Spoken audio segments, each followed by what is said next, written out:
You are about to hear a Watson and Doyle adventure. If you like it, check out their first full-length adventure, The Brooklyn North Murder by Erica Obey, now available online and in bookstores everywhere.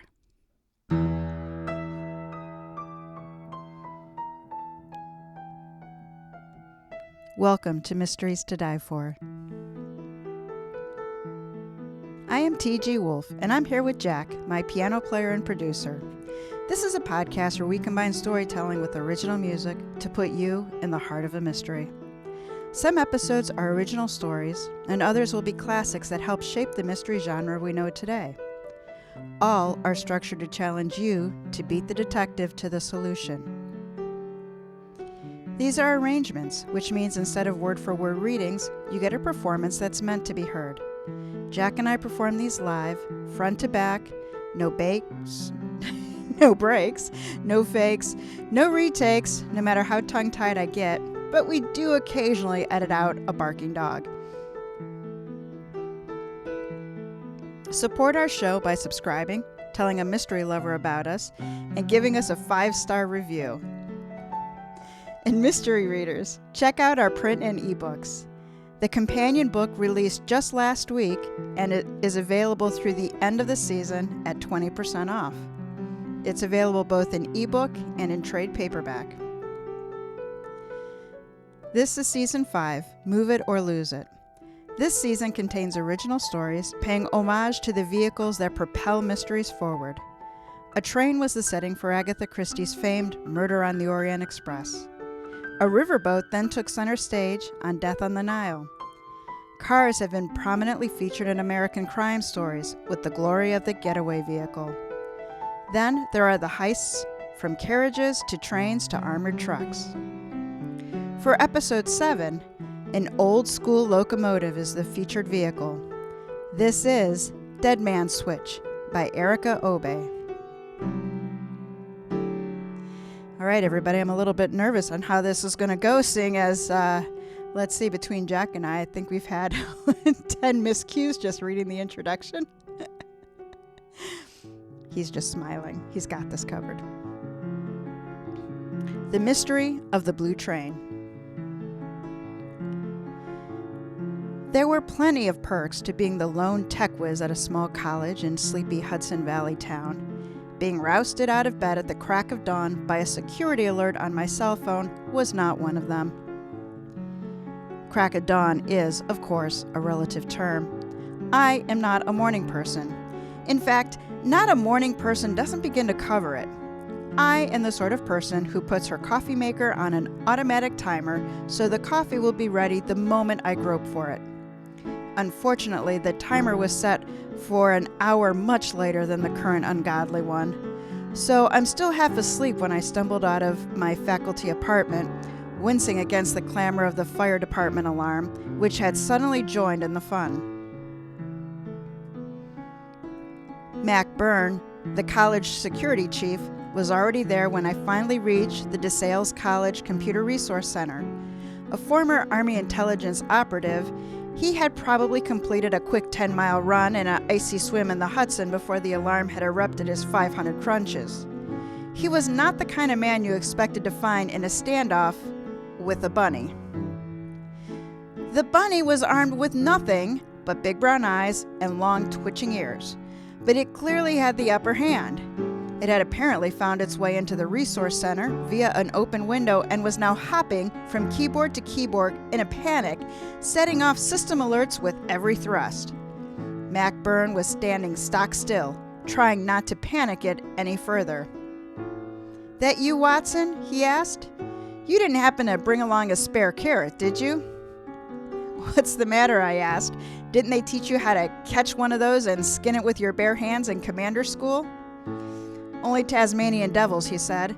"The other rodents weren't considered an active threat."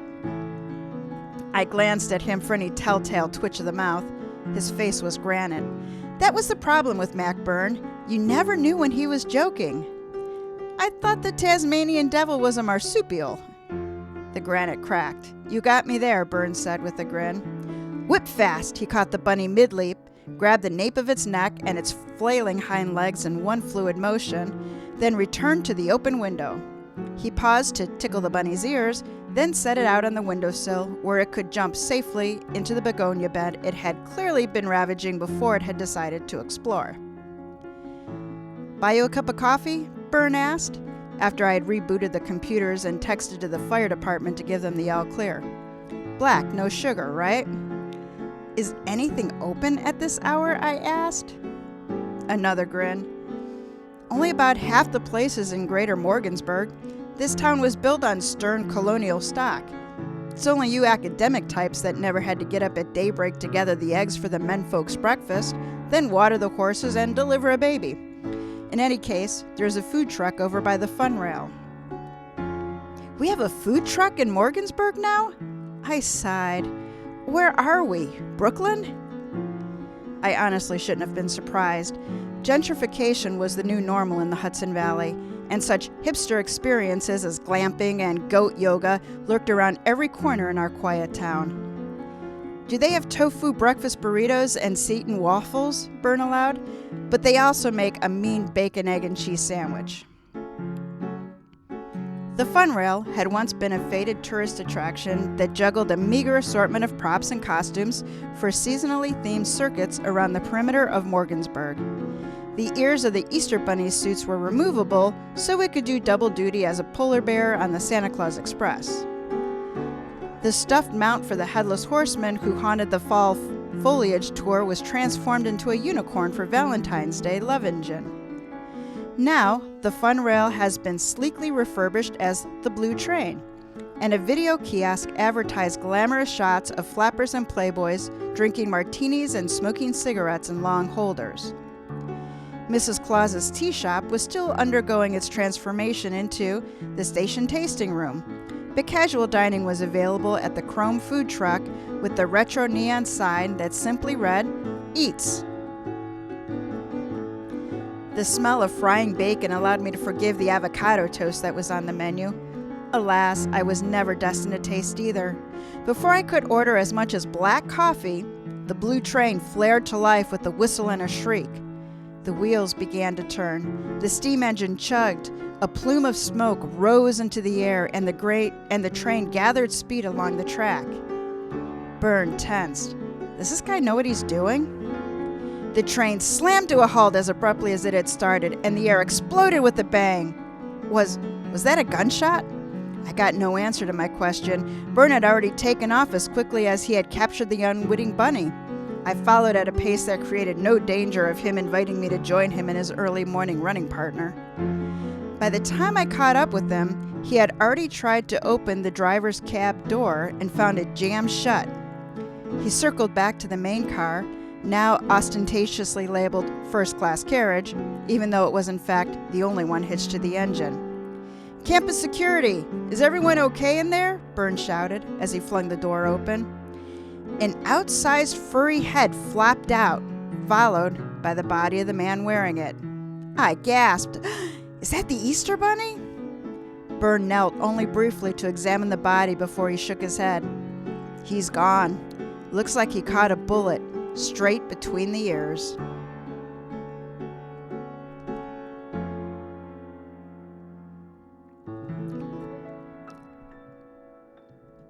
The Railway Detective.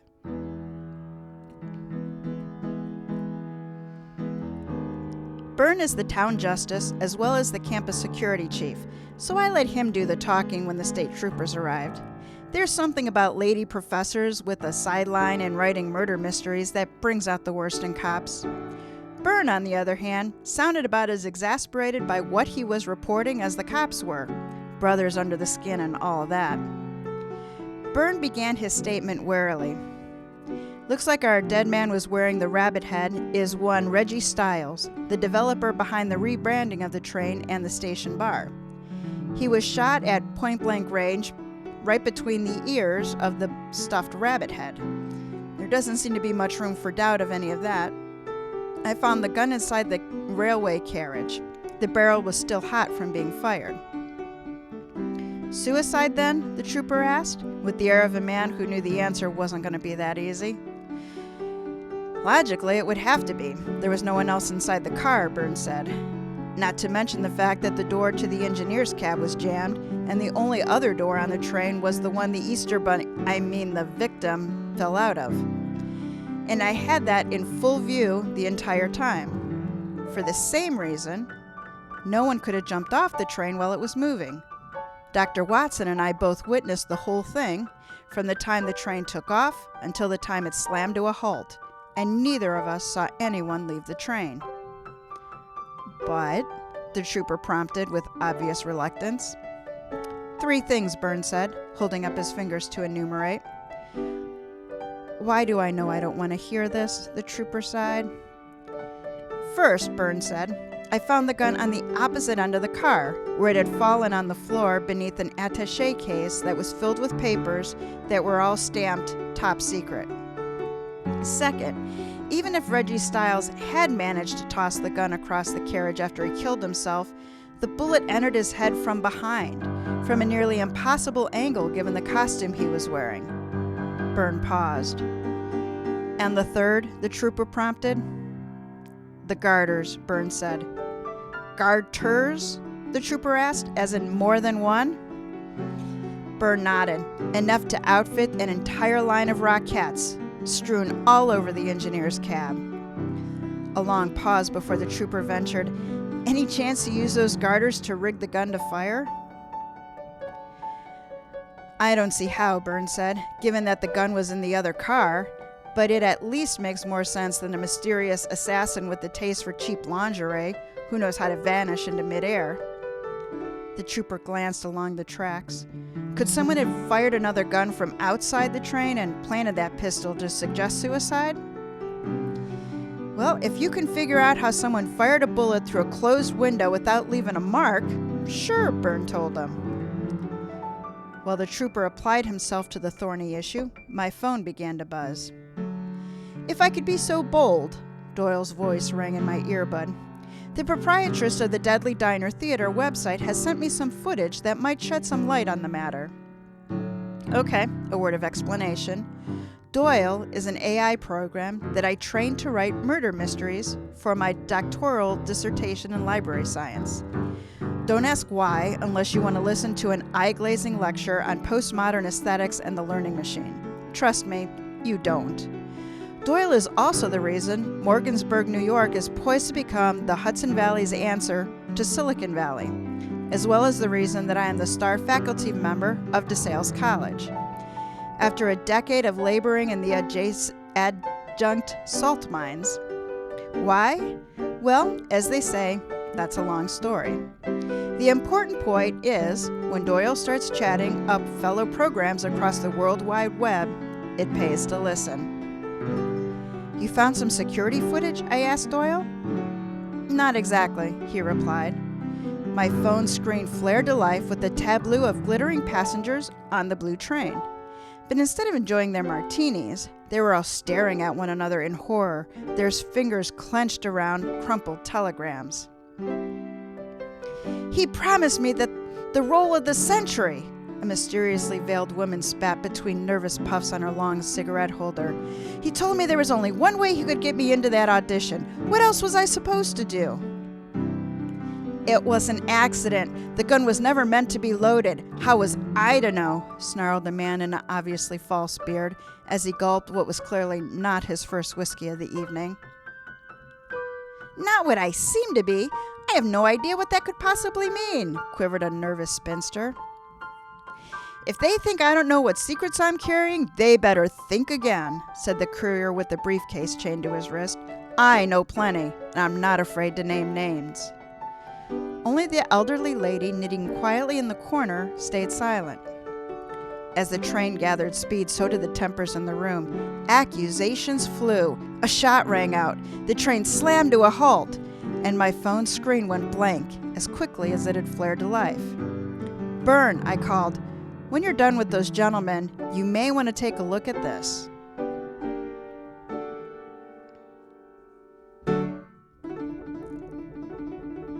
Strangers on a train.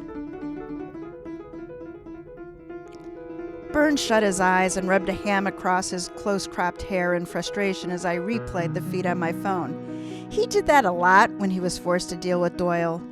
Who exactly are these people supposed to be? I pointed at the ticket kiosk, where the same cast of characters mugged for the camera beneath the headline, "Deadly Dinner Theater Presents."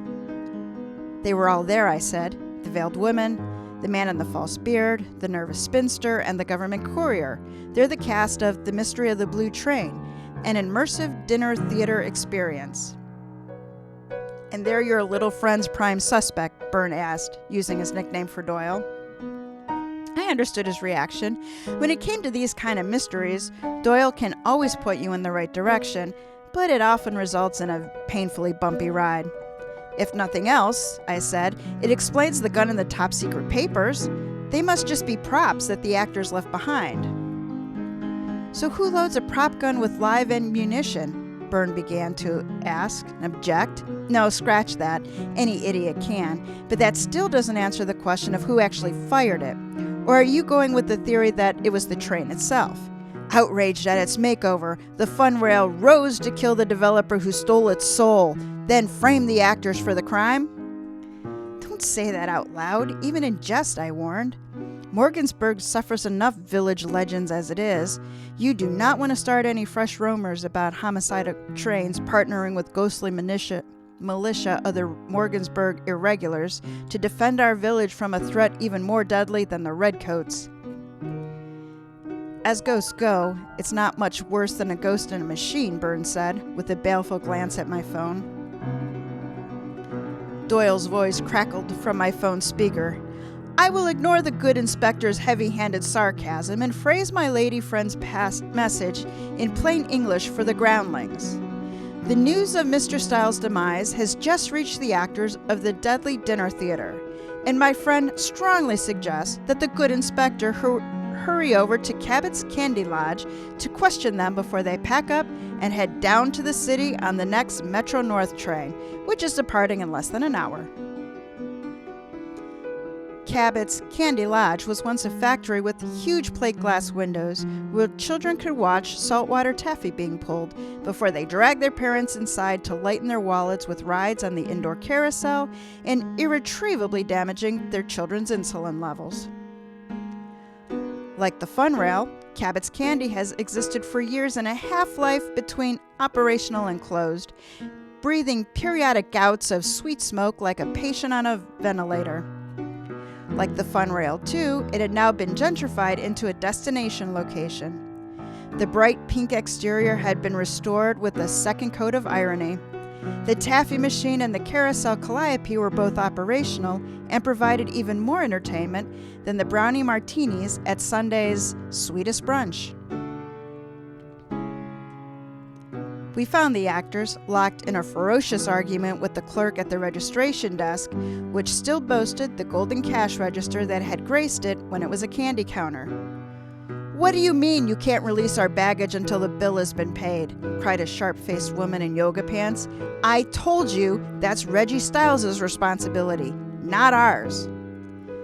The desk clerk was a college student who had long ago mastered the art of never lifting his eyes from his computer screen. "Says here Reggie Stiles is dead." "Well, yes, he is, but that has nothing to do with us." "I'm not so sure," muttered the ferrety-faced man who stood beside her. "Wouldn't put it past the asshole to kill himself so that he could stick us with the tab."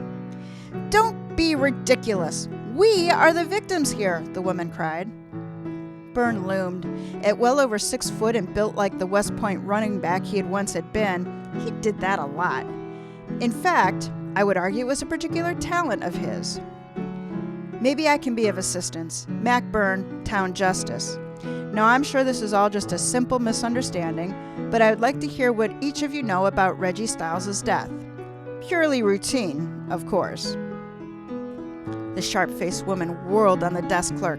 "You called the police on us? Where are we? East Germany?" "Now, don't go blaming poor..." Byrne took a quick look at the kid's name tag. "Bryce here. I'd just like to ask you a few questions about Reggie Stiles. Nothing more." "You want to talk about Reggie Stiles? I'll tell you about Reggie Stiles. He's the one you should be prosecuting, not us. He's nothing but a common blackmailer." "Be that as it may, ma'am," Reggie Stiles is dead, as you are apparently aware, Burns said. So if you have any further information... Coward that I was, I backed into the relative privacy of the taffy machine. Byrne was much better at handling these sorts of situations than I was. It was only a slight exaggeration to say I had an unfortunate urge to bribe people who irritated me as badly as the woman in yoga pants was doing right now. Who is she? I muttered to Doyle. Was she one of the actors on the train? A picture of the veiled lady appeared on my phone screen. Natasha Blinsky, Doyle's voice rang in my earpiece, as the veil dissolved, leaving the image of the woman who was currently haranguing Byrne. Raised by her stage mother to believe she was destined to be a prima ballerina at Bolshoi, alas, not even her rumored mastery of something known as the Nutcracker's Tourgette could make up for the La Lebinsky's lack of talent. Now she teaches bar tone at the local Pilates studio when she isn't performing with the Dudley Dinner Theater. You're damn straight I cared to tell you about it, the woman hissed at Byrne. Publish and be damned. That's what I've been saying all along. It's the others who wouldn't go along. What do I care about Reggie Stiles said about me? I'm an artist. I don't need to sleep with the director for a crappy job like this. But the others wouldn't go along. Said they needed to deny everything. And so she fired the fatal shot instead, Doyle mused. Publish and perish, so to speak? As if that isn't the biggest lie of them all, a man with the twitches and sniffles of a chronic cocaine user snorted. I'm not the only one who heard the rumors Reggie Stiles was about to ditch you. You're not getting any younger, sweetheart. You better up your game while you still can. You're one to talk, she snapped. It's not like we haven't all heard your ankle monitor go off a dozen times at night. We don't need any poison pen letters to know what you're all about. And exactly which passenger is that? I asked Doyle. Our friend the courier, who is not afraid to name names, Doyle told me, otherwise known as Marty Fry. Part-time actor, full-time pulpisher to the stars, at least until he got caught. I told you to take the high road and simply ignore them, cried the nervous spinster, who is in fact a slender youth in Wellingtons and a oiled Berber coat, who introduced themselves as Spencer Folks. So what if I poured my latte into a Pomeranian's feet at the obedience trials? Everyone knew that drugs were the only way that creature could keep up with the border collies. I just made it simple for the stewards to discover the truth. Easy for you to say, said the ferdy-faced man. You're not the one being sued for damages, and wrongly so. My lawyers swear they had no case, but what does that matter? They're not the suspects. We're the victims here. And this is, I murmured to Doyle. The last passenger appeared on my phone, only to have his false beard whisked away to reveal a painfully weak chin and a nose that looked like it should be twitching with whiskers. Jeb Comey, Doyle said, answering my questions. NRA diehard and disgraced Hollywood armorer.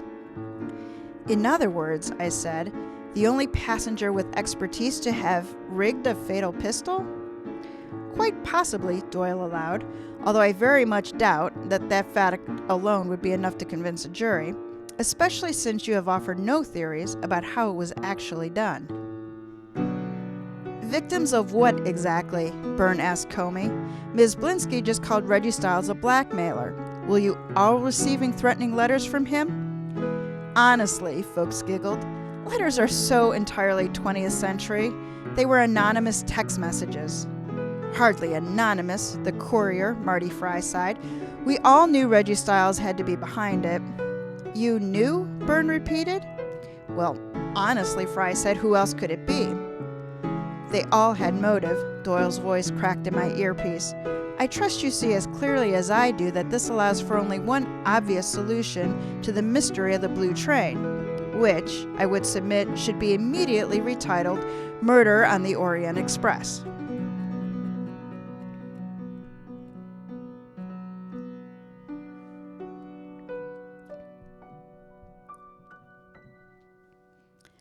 The lady vanishes. They all did it? Byrne sighed as I recapped Doyle's theory on the drive back from Cabot's Candy. And then what? They all put their caps of invisibility on and jumped off the train together? Besides, Style had no motive to blackmail them. He was the one organizing the mystery train ride. Why would he threaten the actors he just hired? But, who else would be threatening the actors? Unless, I said in sudden inspiration, Doyle, can you run the first scene you showed us again? My screen filled with the by now familiar scene in the railway carriage. There, I said, laying my finger on the elderly lady knitting quietly in the corner. We're missing one suspect. What happened to her? If she isn't a member of the cast, then who was she and what was she doing there? Ah, my good Watson, Doyle purred as the scene faded. Once more you lay your oh-so-pedestrian finger on the heart of the matter, and with one of those unexpected flashes of insight with which you do so often surprise us. As much as I appreciate the compliment, I said, I'd be even more grateful if you could tell me who that lady is. Miss Penelope Lacey, Doyle replied, until recently the beloved proprietress of Mrs. Claus's tea shop. Your little friend has facial recognition capabilities now? Byrne asked, sounding impressed. Who needs to waste time processing power on that when the entire social media universe is happy to crowdsource the effort for you? Doyle went on. Miss Lacey is a bit of a celebrity on the Morgansburg Memories Facebook page, not to mention the entire subreddit devoted to her cookie recipes. Byrne's phone blipped with an alert. And she just called campus security to report a break-in at the station bar and tasting room, formerly known as Mrs. Claus's tea shop. You and your little friend up for a ride-along? By the time we returned to the Funrail depot, there was no sign of the troopers beyond the yellow crime scene tape that fluttered uselessly along the front door of the station bar, which stood wide open. That you in there, Miss Lacey? Byrne called. Mr. Byrne! Thank heavens! Miss Lacey beckoned us inside with one hand. In her other, she brandished a garter embellished with red satin hearts. I didn't know who else to call. The state trooper simply refused to listen to me.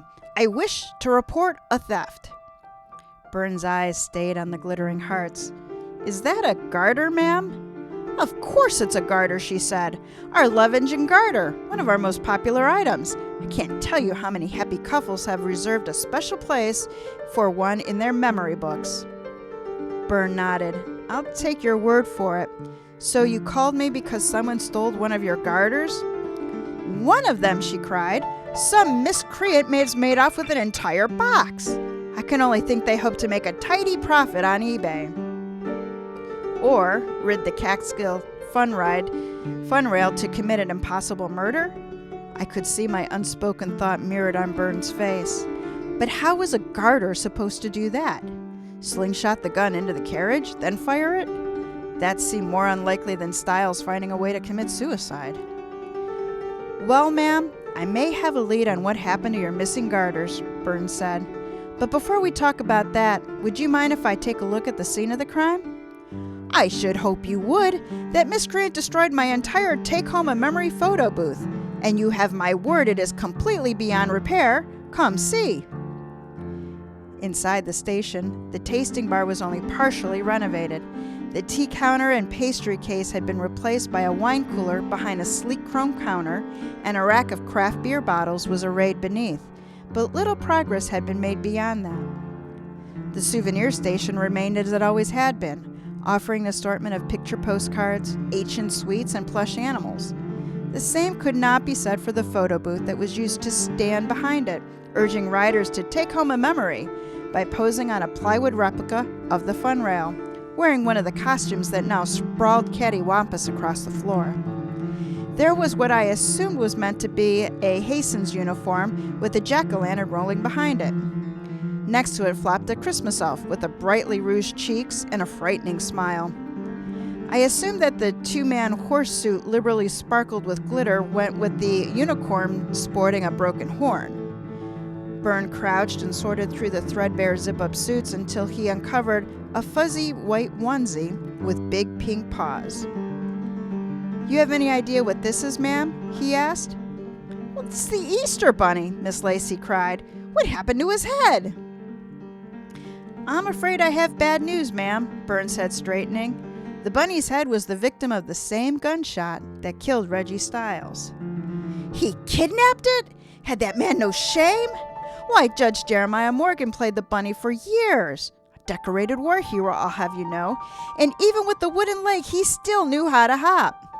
She paused, apparently immersed in the memory of Jeremiah Morgan's hopping, before she went on.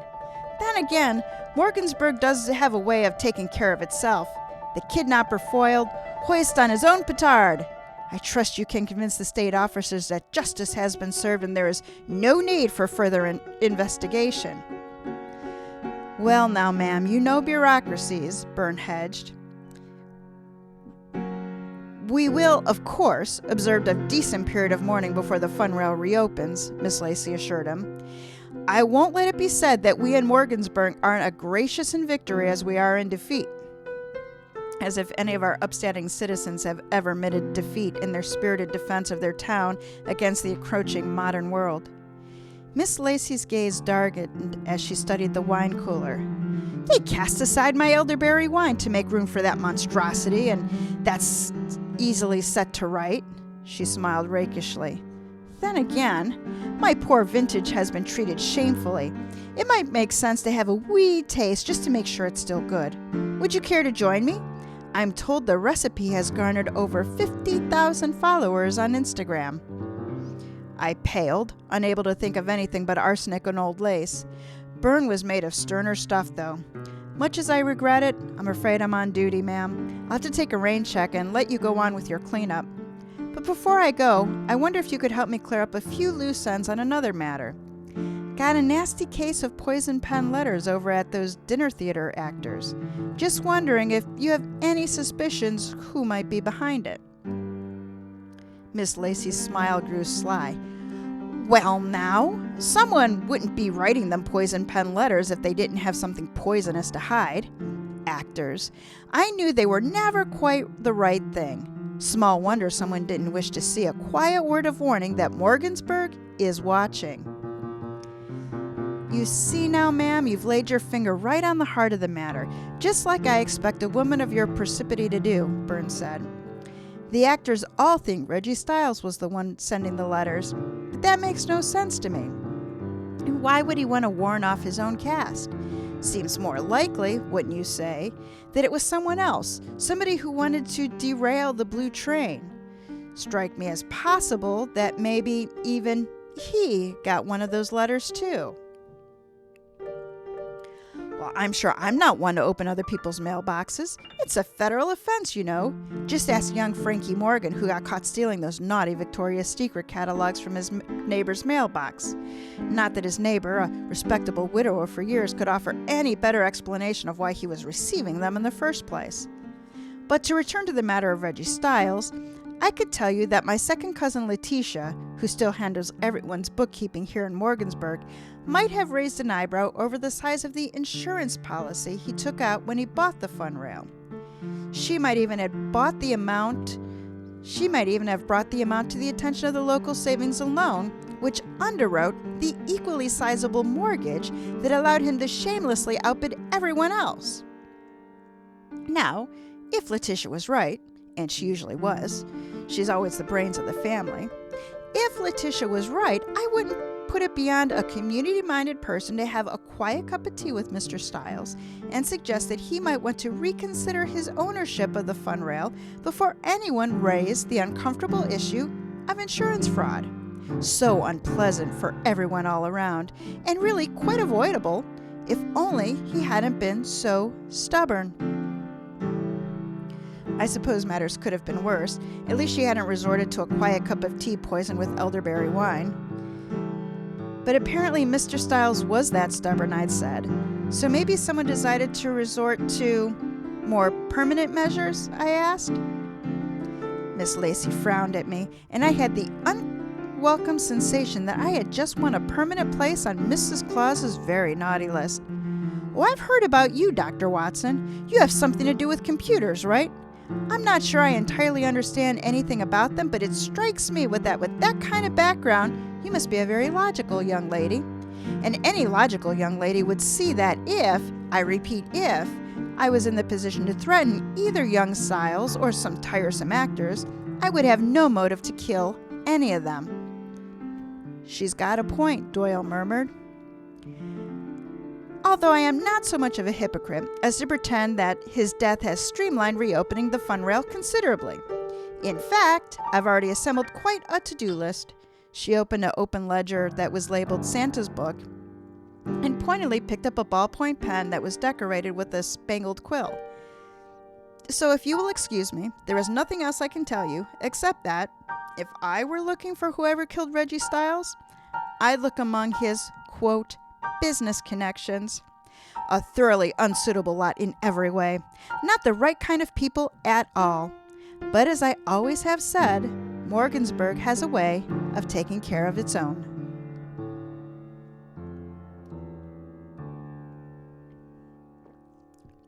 Dead Man Switch.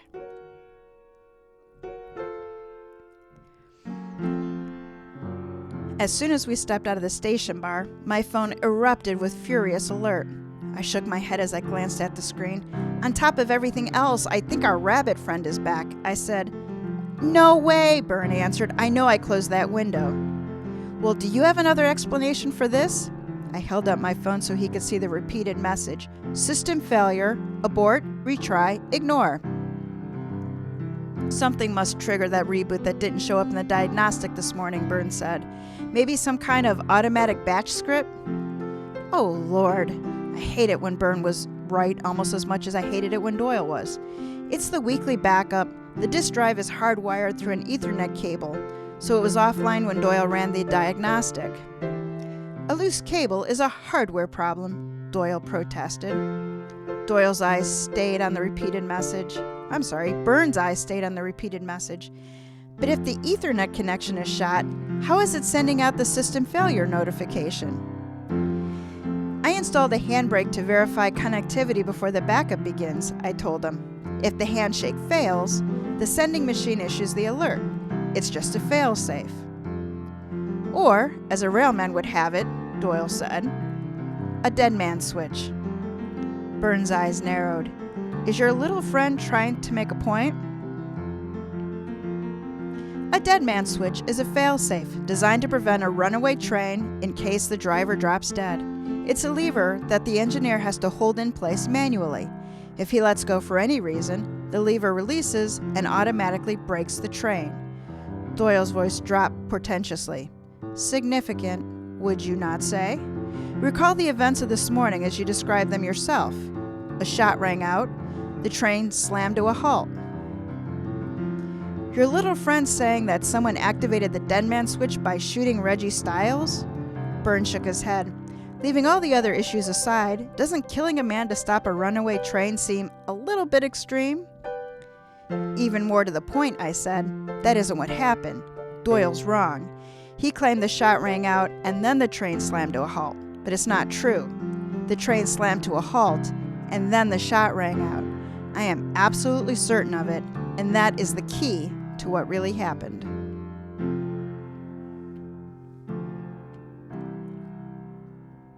Welcome to our deliberation time? Yay. All right. I got no clue, man. I swear to you, I am as gone as the wind. I love this story. It read so easily, so fun. This is strategically positioned as we are entering the Easter season so that everybody can enjoy a little Easter bunny murder with their, well, I guess, before you eat the ears and head off the chocolate bunnies. It's definitely Easter when we're recording this. Definitely. Definitely not December 21st. You ratted us out. So Erica has given us a hopped-up locked room mystery to solve. Here are the suspects that Watson, Byrne, and Doyle have to work with. You ready? Yes.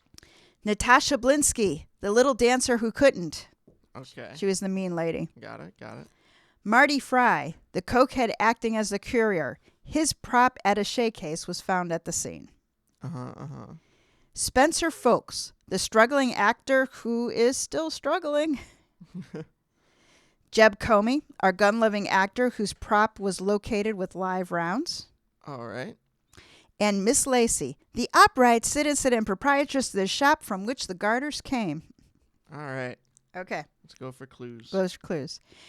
Reggie was found in an empty train car, alone and dead, beneath a rabbit head. All right.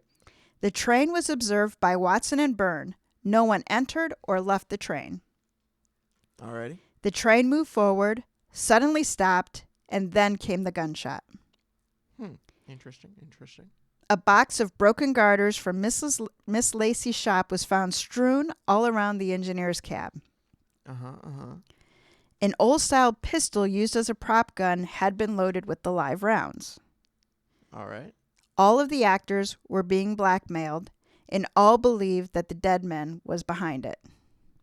Interesting. Miss Lacey suspects the dead man was using the fun rail to commit insurance fraud.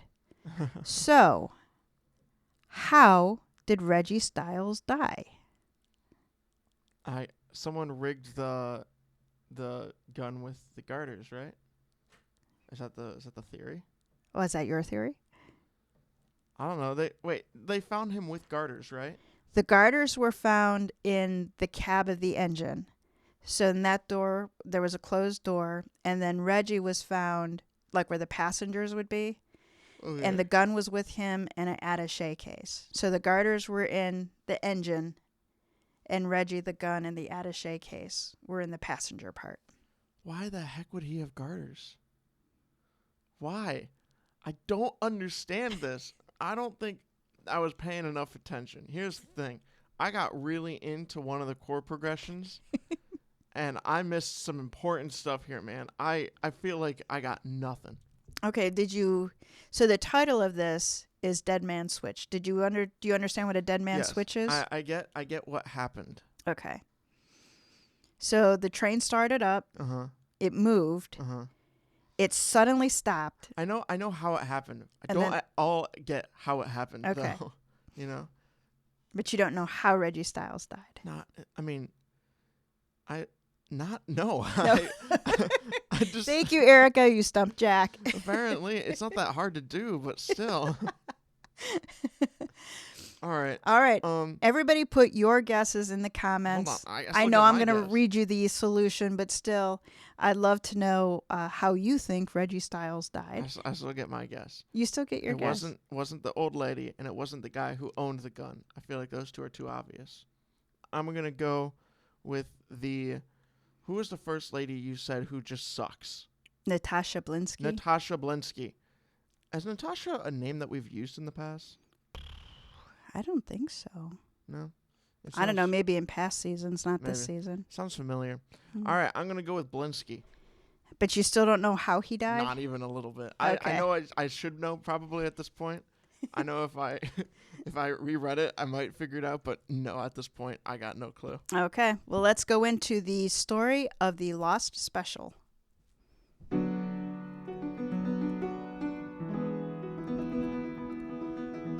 Byrne shut his eyes. In other words, Miss Lacey was right and the fun rail really did murder Reggie Stiles?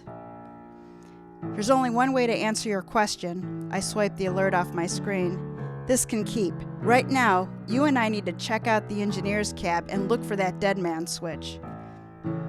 The door to the engineer's cab was still jammed shut, and nothing had been touched inside. Broken garters still littered the engineer's bench.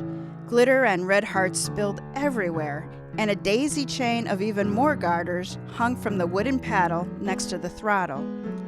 Byrne shook his head as he studied the mess. If nothing else, I assume this means we can at least rule out the town fathers as suspects. Don't make that assumption. Morgansburg has always prided itself on its open-mindedness. Byrne snorted. In any case, I'll have you know that the original Morgansburg men wore garters too, I informed him.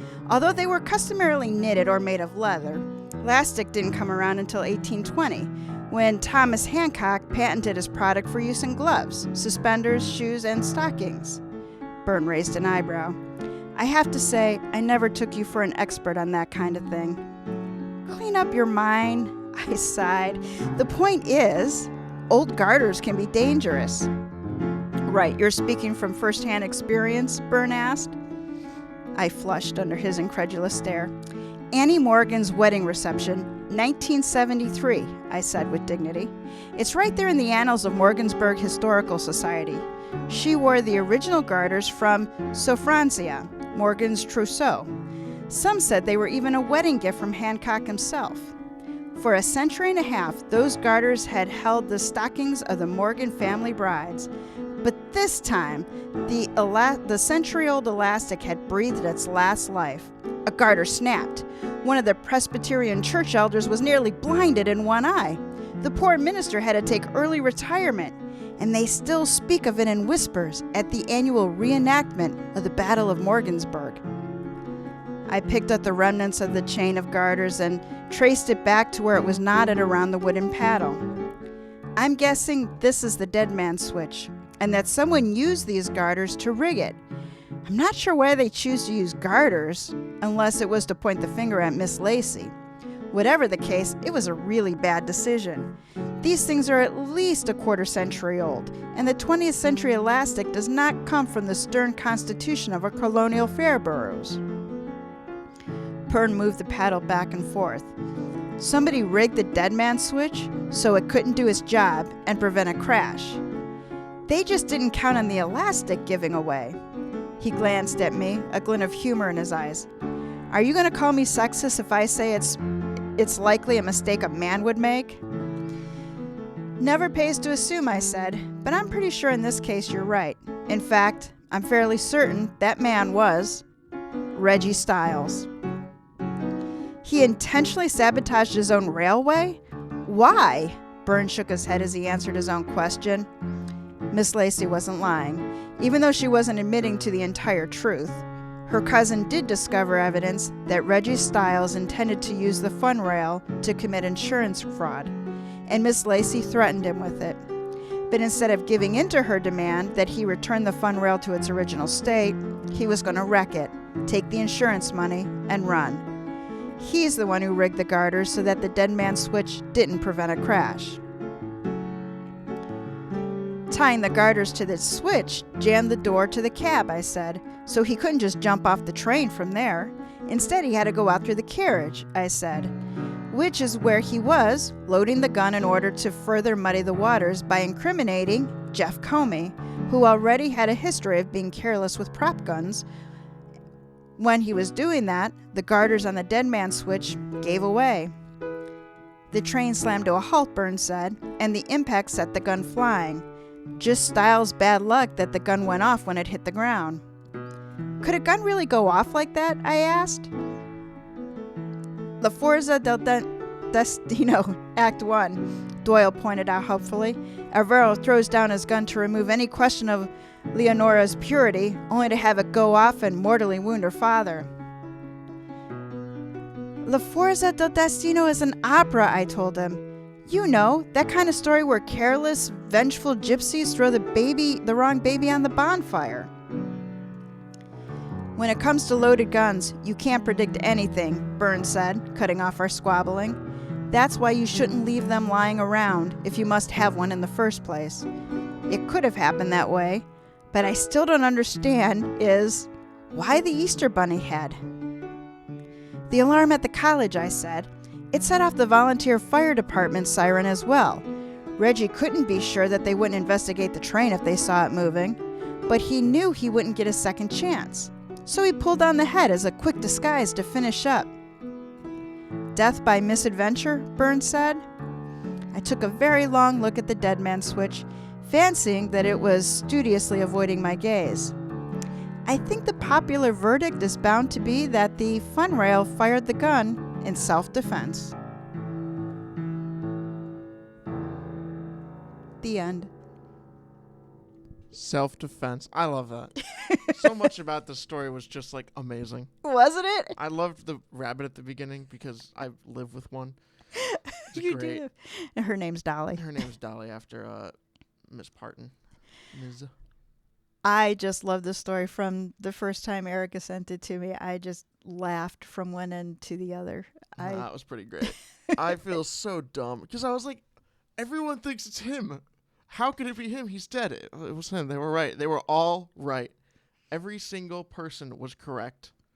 It was death by misadventure. He had this brilliant idea. I still don't quite know how he was going to get off the train.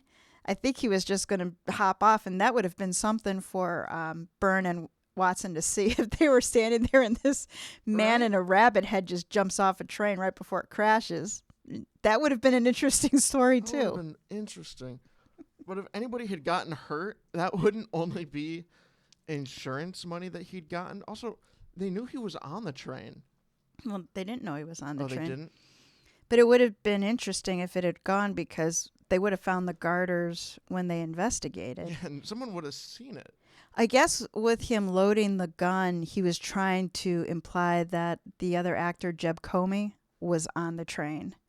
So that Reggie Stiles was trying to... He was framing the other guy. He was trying to frame somebody else. Okay. I mean, yeah, I got that. But, yeah, no, I mean, that was... it's such a convoluted...